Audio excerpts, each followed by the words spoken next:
Okay, we're gonna get straight into this.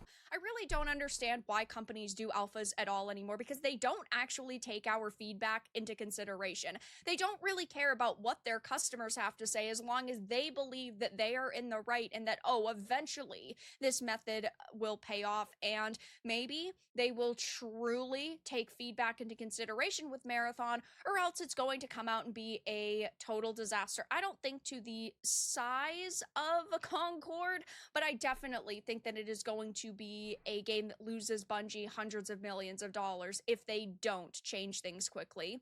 So this article by Dexerto says Marathon players claim Bungie needs to delay it as Alpha disappoints. Yeah, it really makes no sense that they thought that any of this was really going to work given the gameplay that we've seen. It didn't look good, and then the Alpha came out and it disappointed.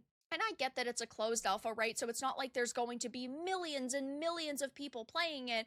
But as you can see, the all-time peak was under 7,000 people. And then the drop-off was drastic. I mean, it never got back over 3K. Okay, that's a flop. I think they should have learned with Concord. Let me be clear one thing. Let me be clear. Woke video games can exist, but there is a catch. You better make sure your budget isn't bloated. Look at what happened with, South of Midnight or Unknown 9 Awakening? Yeah, Unknown 9 Awakening. What happened to that? 2 studios got laid off. I don't know if, I don't think Reflector Entertainment got laid off. Other studios beside that got laid off for unknown reason.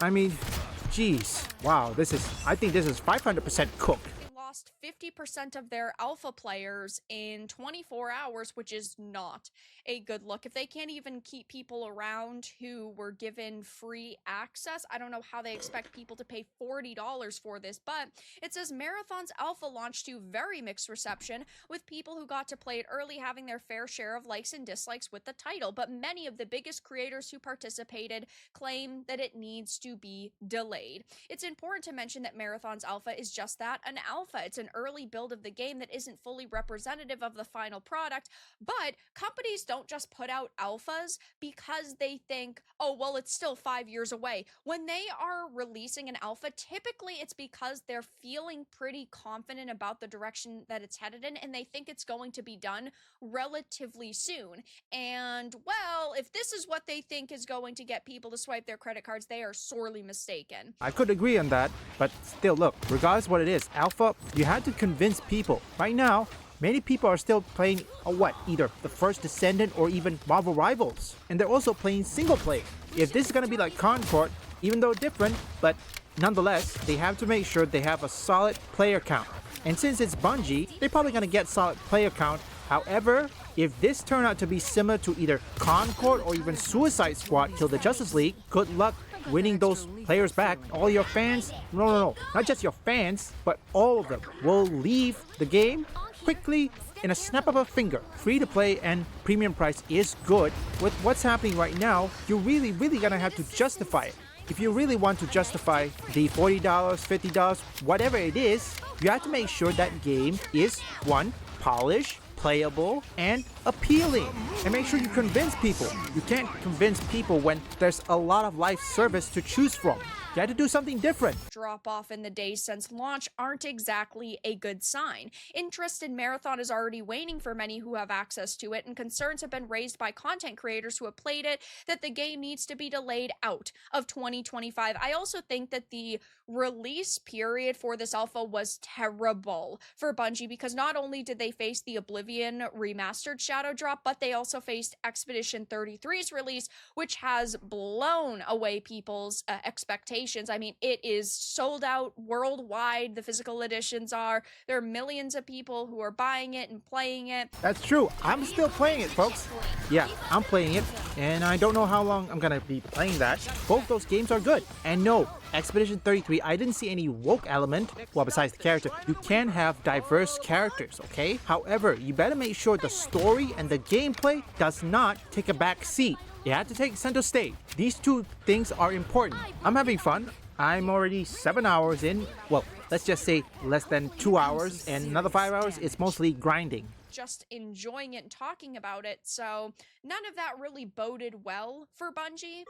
But at the same time, you'd think that when you have a name like Marathon, it would have been able to garner a little bit more hype. It says, though, Marathon has already been delayed in the past with internal testing at Bungie, not being overly encouraging, according to reports from around its 2023 reveal. So we're talking about an alpha that's coming out mid 2025 when the game was already announced back in 2023. Never mind the years before that they were working on it. From there, the game went back into deep development to try and improve the title until they felt comfortable with a gameplay reveal. And well, even though they took that time and tried to improve the title, it doesn't really seem like many improvements have been made, and apparently they are terrified of this game failing. It says Bungie made a big change to the Marathon closed alpha because it was reportedly nervous about the backlash. Now, this has to do with its initial restrictive NDA. They did change that and they did get rid of that, but it was due to leadership being nervous about the mixed response to the gameplay reveal. So they were really hoping that they were going to be able to stay on people's good sides and that they were going to get a lot of people interested in it, but clearly that did not happen. And we do know that the devs have backflipped now on the game's most controversial feature, which is good, but I still have no trust or faith in them. I think the one thing they should not do, and I do mean this is something very simple, they just don't attack the fans. Take feedback into consideration. Call gamers racist, homophobe, transphobe. If they don't do that, then they have an, I would say, 40% chance of winning. I'm more worried about the development team because sometimes, there's some people who choose to stay quiet, but some people couldn't even keep their mouth shut. Look at Matt Hansen, look at Alyssa McConaughey. I mean, I'm trying to think off the top of my head. I don't remember.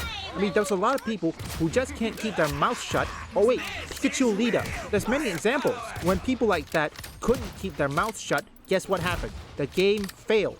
And you have no one to blame but yourself. Says Marathon's most controversial feature, aim assist on PC for those using an M&K, is being removed already after developers came under fire for its inclusion. Yeah, I mean, if you suck at so much at a game that you need a feature to make you better at the game, you probably shouldn't be playing competitive games. I would understand if this was like, I don't know, a single player experience, right? What you are doing with your copy of your game doesn't affect anybody else. We're talking about extraction shooter here. You have to play with other people, so you'd think that a feature like this wouldn't have been put on the table at all.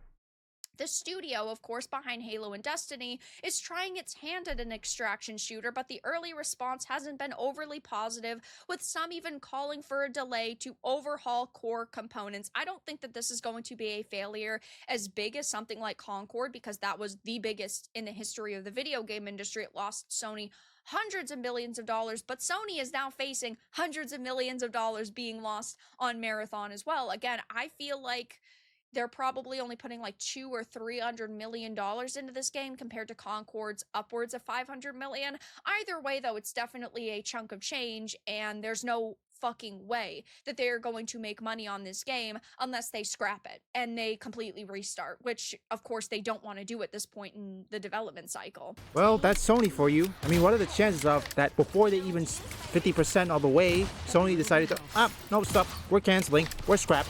What are the chances of that happening? The tides of the battle of this woke culture is turning, and I think that's nothing much we can do. Yeah, we keep calling them out, but I think it's time to move on from it. And for Marathon, one thing I say, and I will stand by this, if any development team attack gamers, calling them either racist, homophobe, transphobe, or whatever it is, then that's a surefire sign your game failed perfectly. There's no forgiveness, no turning back. It is too little, too late. I'm gonna leave Veridoc's full video in the description. Where I belong. Down to 30 seconds. Good night. Hit the gas, Hero. Time's burning out. Another epic victory. Big win. Leave a like and subscribe if you want woke or anti-woke detective, or want to see me play games. Visit my second, third, and fourth channel up here or link in the description.